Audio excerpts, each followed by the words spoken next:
वाले कल में जल समस्या भारत के लिए एक बहुत बड़ी चुनौती बन सकती है।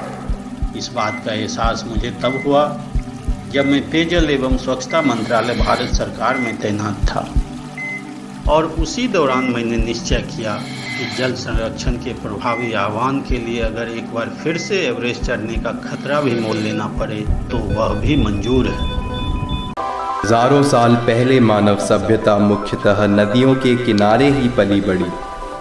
आज भी नदियां और नदियों के मुख्य स्रोत हिमालय के बिना हम भारत में जीवन की कल्पना भी नहीं कर सकते, विशेषकर गंगा नदी के बिना, जो 50 करोड़ भारतीयों को जल प्रदान करती है। गंगा जल साथ लेकर एवरेस्ट की चोटी चढ़कर लोगों से जल बचाओ की अपील करना अपने आप में एक अनूठा कदम है, जिसका सपना लिए भारतीय प्रशासनिक सेवा के एक अधिकारी, जिन्हें दफ्तर में बैठकर कलम चलाने की आदत है, हिमालय की तरफ चल पड़ते हैं।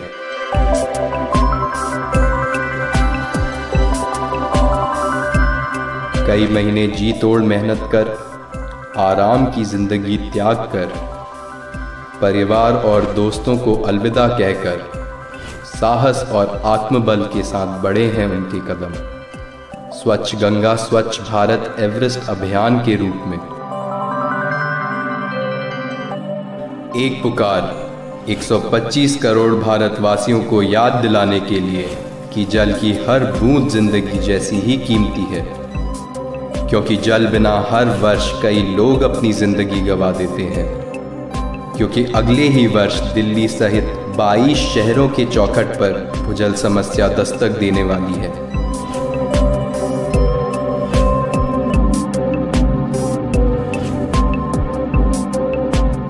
अतः जल प्रदूषण और साफ जल का दुरुपयोग रोककर हम एक दूसरे को ही नहीं बल्कि अपने देश को बचा सकते हैं।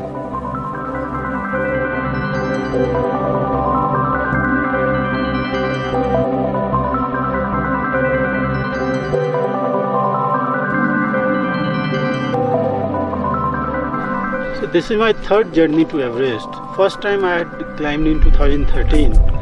Inspired by earthquake in Sikkim when some mountaineers were called for the rescue operation.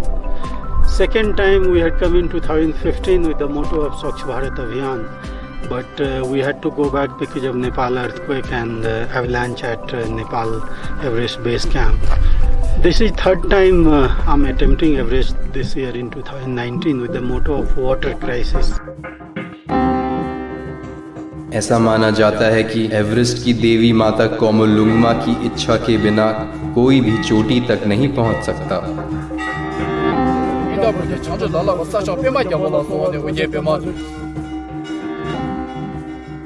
इसलिए वहां लोग पहले माता कोमोलुंगमा की पूजा कर उनसे सफल एवं सुरक्षित चढ़ाई के लिए आशीर्वाद मांगते हैं।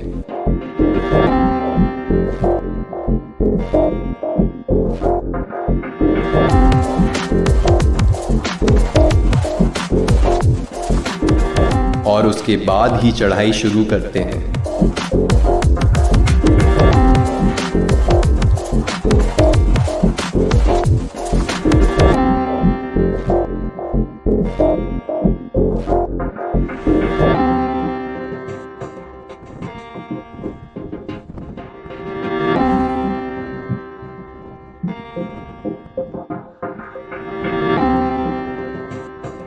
एवरेस्ट की चढ़ाई में लगभग 2 महीने लग जाते हैं, जो कि उन ऊंचाइयों में अनंत काल जैसे प्रतीत होते हैं।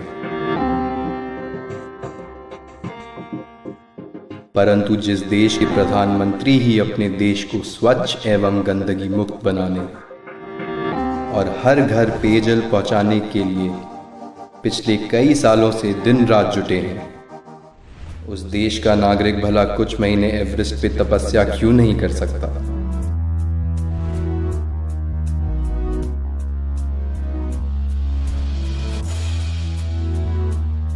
इसी से प्रेरित होकर इस अधिकारी ने स्वच्छ एवं स्वस्थ भारत बनाने में अपना विशेष योगदान देने हेतु नदियां यानी जल के स्रोत हिमालय के सबसे ऊंचे स्थल एवरेस्ट से लोगों से अपील करने की ठान ली है।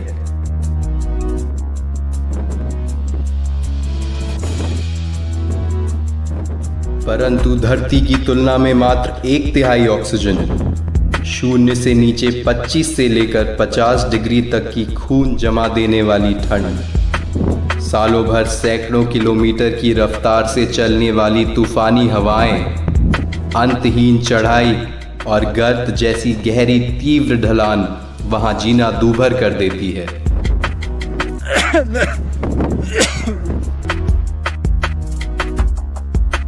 कहते हैं इरादे नेक हों अगर, तो मौत से भी नहीं लगता डर।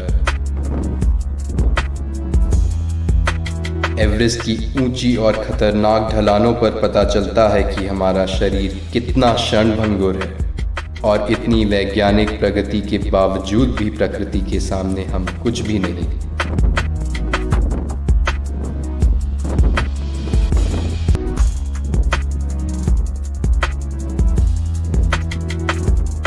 एवरेस्ट की इस कठिन चढ़ाई की तुलना में बहुत ही साधारण उपाय है जल संकट से निपटने के लिए।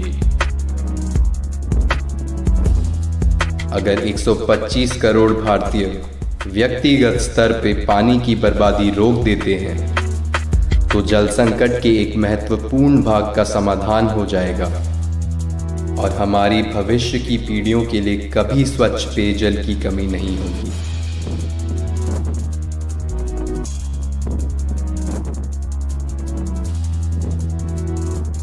माउंट एवरेस्ट की चोटी पे गंगा जल अर्पण यह इंगित करता है कि जल संकट रोकने हेतु हम सभी को अपनी तरफ से विशेष प्रयास करने चाहिए, क्योंकि जल के बिना जिंदगी ही संभव नहीं। आज मैं विश्व के सबसे ऊंचे स्थान माउंट एवरेस्ट पर, जो कि हिमालय का भी सबसे ऊंचा स्थान है और हिमालय भारत के लिए जल का स्रोत है, नदियों का स्रोत है। अतः नदियों के स्रोत के पास आकर मैं भारत के लोगों से अपील करता हूँ कि जल बचाओ, सेव वाटर, ताकि अगले जनरेशन को क्लीन ड्रिंकिंग वाटर मिल सके। 1.25 बिलियन लोग अगर थोड़ा थोड़ा पानी सेव करें तो हमारे आने वाले संतान को पीने का पानी का दिक्कत नहीं होगा। अगर भारत के लोग थोड़ा थोड़ा पानी बचाएं और अगले संतान के लिए, अगले जनरेशन के लिए अगर पीने लायक पानी मिले, तो हमारा यहाँ आने का उद्देश्य पूरा हो गया।